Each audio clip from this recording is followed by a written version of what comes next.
海关署提那天民农使用嘅通路通唔得，舒服嘅泵埋全部都破发出来嘅，还有一名喺拖拉库面前，要用身体来阻挡开过。谁敢保证这个水管会不会爆裂？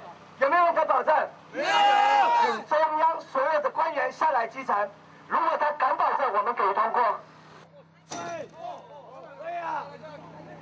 上10月19號，呢支河順區嘅局長代表同居民反對嘅訴求，向中央來反映嘅承諾，更加全部都跳票嘅。要我們停工，第一個，美濃鎮公所跟高雄縣政府，好要依照行政程序，美濃鎮公所要提出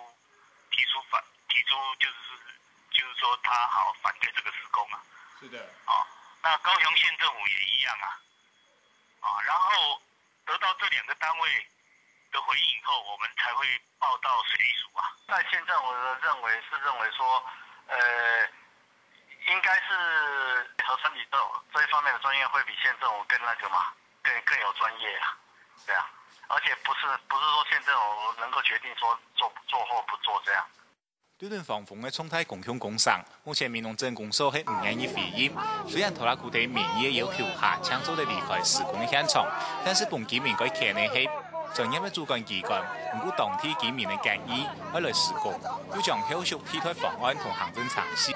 這部無能力處理嘅地方政府，要設假推翻同居民協調嘅馬上停工嘅態度，防止用嘅分風頭嘅爭議繼續下去。下個新聞真分子高雄報道。